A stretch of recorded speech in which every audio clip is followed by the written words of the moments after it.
Welcome. I am marketing expert and business coach Melissa Kellogg Lewick, and this is the Doing Business Like a Woman podcast, where we are exploring and teaching you how women are reinventing the way business is done and money is made to help you create greater impact and financial freedom, one business at a time. Hello, I'm Melissa Kellogg Lewick, and I'm so excited to be here today. I am the founder and CEO of the Avanti Business Academy for Women, and I have the Substack publication, Marketing Like a Woman. And so we talk about marketing for women entrepreneurs here. I've been helping small businesses and entrepreneurs with their marketing for over 21 years. But I began focusing on helping women after I experienced myself feeling like such a miserable failure at marketing myself, even though I had helped countless other companies for a decade at that point. And I didn't believe what I had was valuable, in all honesty, right? And because of that, I was overcomplicating marketing, over perfecting everything, trying to make up for this lack of belief in my value, that I had something valuable to offer. And my marketing just became exhausting. And so if you've ever felt that exhaustion, that disappointment, that failure around your marketing, you're in the right place. Okay. Because then what I realized is what I've known about marketing for decades is that it really only requires three things. And we're going to talk about that today. That if you want to get back to doing the work you love and working with the people you love and not feeling so awful about marketing and sales, I'm going to show you today what really are the only three fundamentals that you need to be doing. And I know that for sure. And practicing that in my own business for 21 years and teaching that and coaching and serving women entrepreneurs. So having made that shift, I have gone on to teach and coach hundreds of women and how to simplify their marketing and have a little more joy and enjoyment of their business and get back to the work they love. So that's what we're all about here. Thank you so much for tuning in. Here we are in the middle of the year.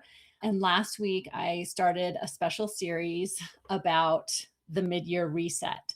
I love coming to this midpoint of the year and just taking a moment to pause and to reflect on what's happened so far this year, because I set goals, you set goals and objectives and plans at the beginning of the year. And so we get to this midpoint and it's a great time to check in and how's it going? What is working? What is not working? What are we learning? And so I talked all about how you evaluate your performance, your business at this point in the year. That is a very productive way of evaluating. And you're welcome to go back and look. But basically, I talked about the three questions we always answer around evaluation, and they have to be in this order. So the question number one is, what worked and where did you see growth in yourself and your business? What do you think and feel is working well? And then also looking at the data.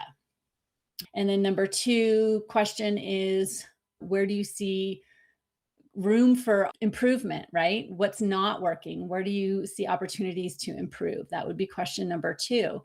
And again, thinking about how your sense of your business and then also looking at the data. And then the number three question is, what did you learn? What are you learning? What do you want to do differently in the second half of the year? And so I covered all of that in depth last week. And so this week, what I really want to teach and to cover is about tracking and about metrics. So many of the women that I talk to, and many of them become students and clients, they are doing a lot of things, a lot of marketing actions, and they're not sure what is working, what is not working, what they should lean into, what's actually creating sales opportunities, what is just something that they're doing because everyone else is doing it or someone told them they need to do it, and what's actually making the needle move in the business. So if you're feeling like you're doing a lot, you're showing up, you're posting, you're networking, you're sending emails, you're podcasting, guesting on podcasts, speaking all over, and yet at the end of the month, you look at your revenue and you think, this isn't working. I thought I would be doing this much activity. I should be making that much money. And then it feels like something's missing, right? So what we really want to be able to do is know exactly what is working and not working through data. Yes, we look at our sense and what we feel like is working and not working, but then we also want to have some metrics to look at as well, because your business is always trying to tell you a story. And the numbers are how it tells you the story. So if you're keeping metrics, then it allows us to tune into the wisdom in your business and to look and see what the message is that your business is trying to give us. There's usually a gap in what we feel and what is actually true, right?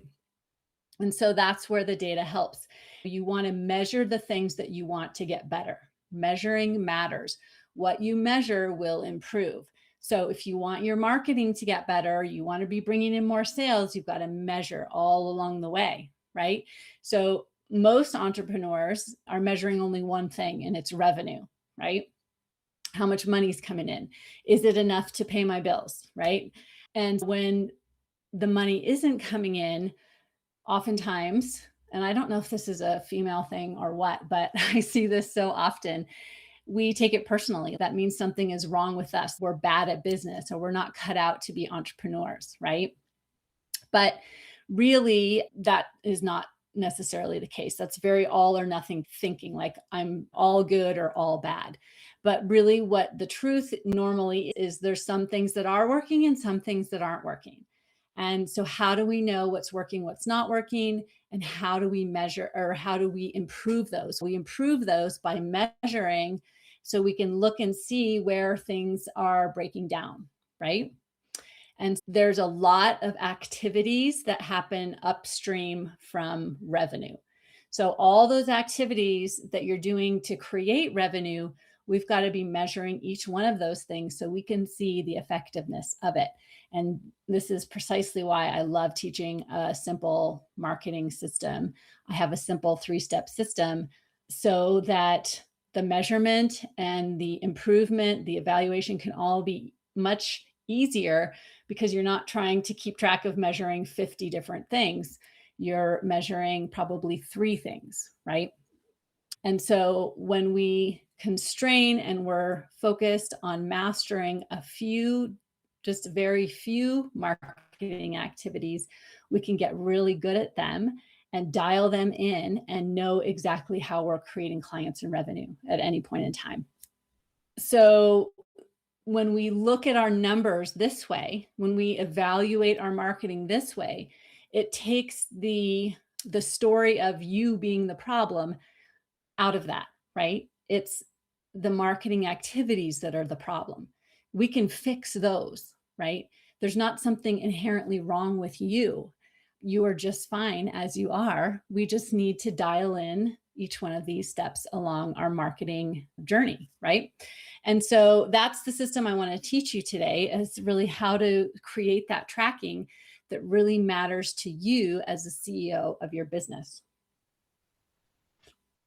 I'm sorry if I'm talking fast. I'm really excited. And just with all the action going on this morning, I'm like, I just need to exhale. Okay. Just a quick overview. I'm going to do a deeper teaching on this next week, but a quick overview of the 3-step formula that I teach, simple marketing formula that I teach, is that there's only 3 things that you need to be consistently doing in your marketing in order to bring in all the clients and revenue you want. And if you're doing these 3 things consistently over time, you can build your business to whatever size that you want it to be. And I know this, having practiced this and taught this for 21 years. And I always say, when I started my career in marketing 25 years ago, we were using AM radio ads and Yellow Pages ads for marketing, to market our business, right? And we were bringing in clients and making money then. So it doesn't mean that those were the perfect things. Those were great things for then, but there was no Facebook, there was no social media, and we still were able to market our business and make money. And so it's not the actual tool that creates the success. It's you performing that tool consistently and enjoying it, right? Having that energy, that attractive energy of enjoyment and effectiveness, right? So the three things that we need to be always doing in order to market our business is number one, be bringing new people in. So you need to always be bringing new people into your world. And I always say pick 1 to 3 things that you want to be really great at as far as meeting new people. So for me, it's like networking is a huge deal for me. Social media, speaking engagements. Those are my top 3 ways that I meet new people, right? So I am mastering those 3 things. And then number 2 is nurturing those relationships. So once you're meeting these new people and bringing them into your world, how are you nurturing and growing relationships with them, person to person?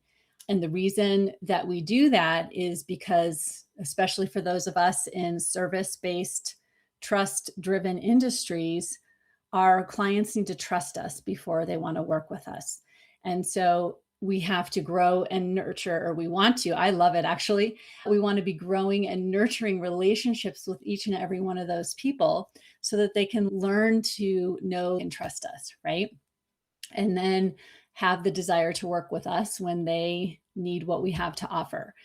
And so nurturing activities, just like the new activities, you want to keep it 1 to 3, keep it simple. So that could be coffee chats. Maybe you meet people for coffee. That could be social media is a great way for nurturing relationships, right? That could be phone calls, doing direct reach outs and having one-on-one conversations with people. I have a podcast that is what I consider that a nurturing activity where people get to continue to learn how I think and get to know and trust me if they want to, of course. So think about for yourself, how am I meeting new people? And I'm always happy to answer questions around, is this activity a new activity, bringing in new people, or is this activity nurturing relationships? And there are things that are both. For example, social media, you can meet new people on social media and you can also nurture relationships on there. There's usually some different strategies for those, but that can be something that doubles up as both. And networking can be an activity to meet new people. It can also be an activity to nurture relationships. If you're going back consistently and becoming involved with a particular community or organization, and people get to know you, like you, and trust you because they see you there every week or every month, right? So just think about for yourself, what are those 3? What are the nurture activities?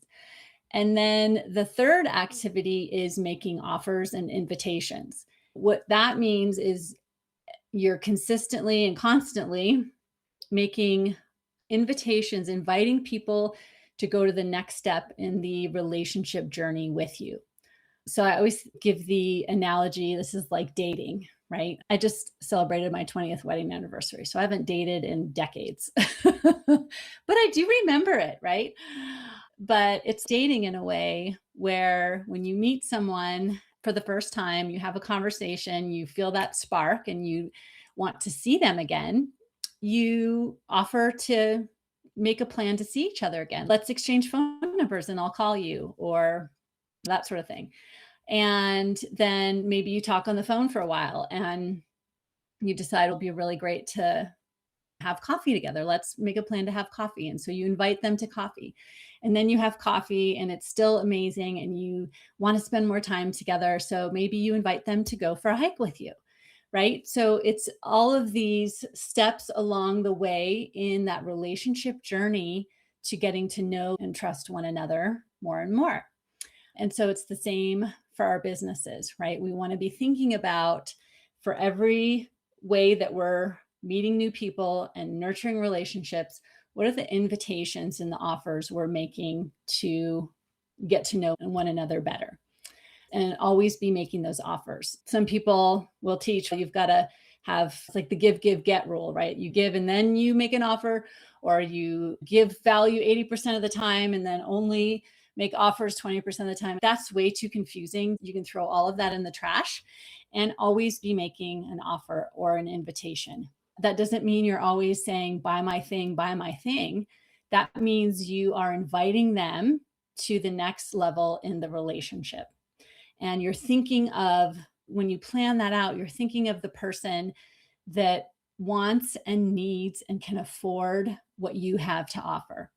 So often we create processes and offers thinking about people that don't want our thing, right? But if you think about and design and create and talk to people that are your best fit clients and they want and need and can afford your offer, then your ability to make offers and invitations changes. It becomes so much easier and so much more aligned, right? So those are the three aspects of the marketing plan that I create with my clients, right? So you can create your own. And then those are the three things that you're going to be measuring too. For example, say we're going to be measuring all of the ways that you meet new people. I use a spreadsheet for this, which is what I find to be the easiest. Say your three methods for meeting new people are like mine. You are out networking, you are active on social media, and you do speaking engagements, right? You want to measure those three things. You want to set a goal. For example, I'll have a goal. Say I want to attend 10 networking events each month.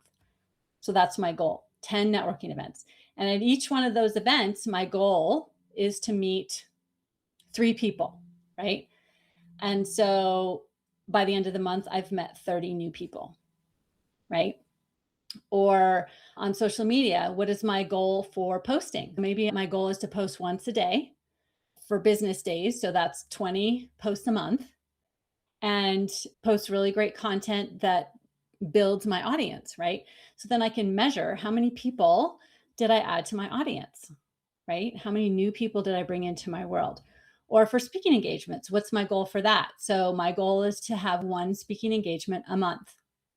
And that at those speaking engagements, my goal is to convert 80% of the room to my email list, right? And so maybe that's, I don't know, 20 people a month. Okay.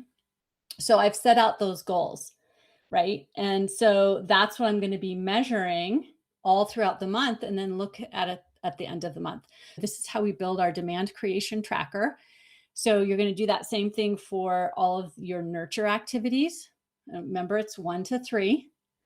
And then also thinking about offers and how many offers you're making, and have a goal for that, right?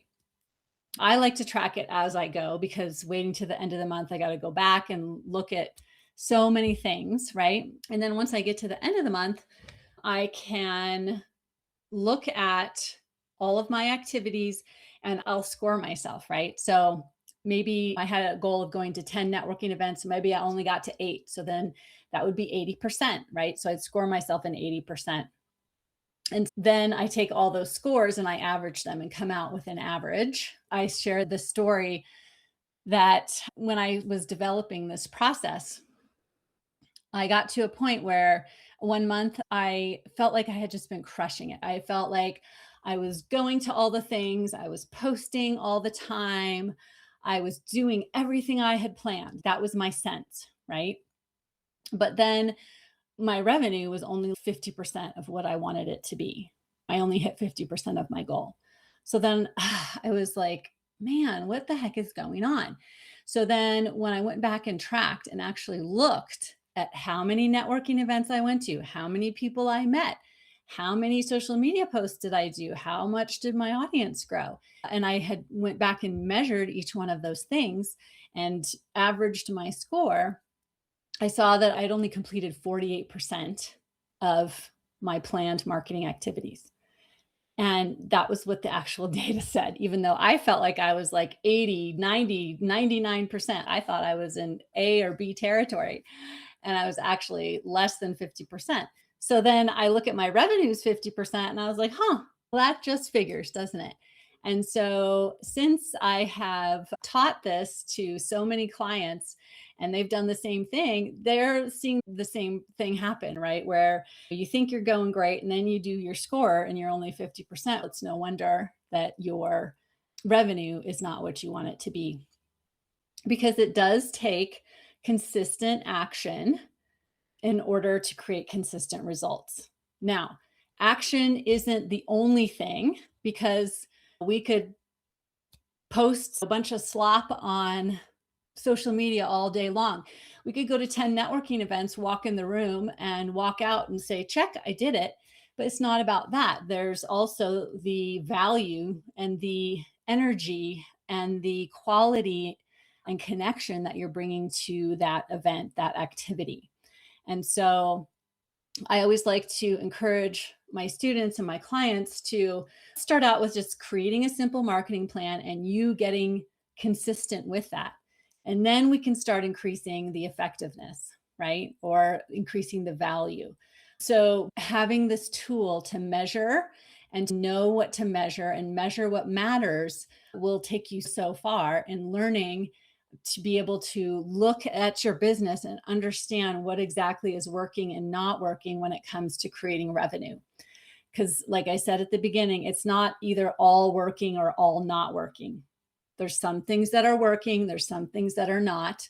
And so we need to be able to look at our business to determine what is working, what's not working, and be able to dial in and lean into what's working and adjust and improve what's not working. So start simple, right? Always start simple and start measuring and start seeing what you learn. Start seeing what kind of awareness comes up for you. That is your assignment for this week, to create your tracker, however you want to do it. I love spreadsheets. I know not everyone is a spreadsheet lover, but I love spreadsheets. So that's just the easiest way for me to do it. And also, if you would like to walk through this process with me personally, I would love to take you through this whole evaluation, create your marketing plan, create your tracker so that you know you're measuring what matters. And we can do that together in a 90-minute, I call Get It Done session.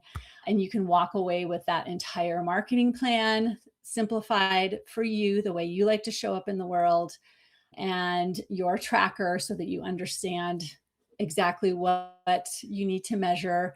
It really is such an effective way to gain massive momentum in your marketing and in your business and create those sales opportunities and that revenue consistently that you want coming in. So that's what I have for you today, my friends. It's been so great to be with you today. I will definitely be back here next week. And next week, I'm going to go into greater detail on how to simplify your marketing, because really when your marketing is simplified, you're able to amplify your reach, your impact, and spend more time working in your zone of genius, doing the work that you love with the clients that you love. Marketing does not have to be complicated, I promise. And so I invite you to join me for that. I'm going to walk you through creating your 3-step marketing plan, and we're going to have so much fun.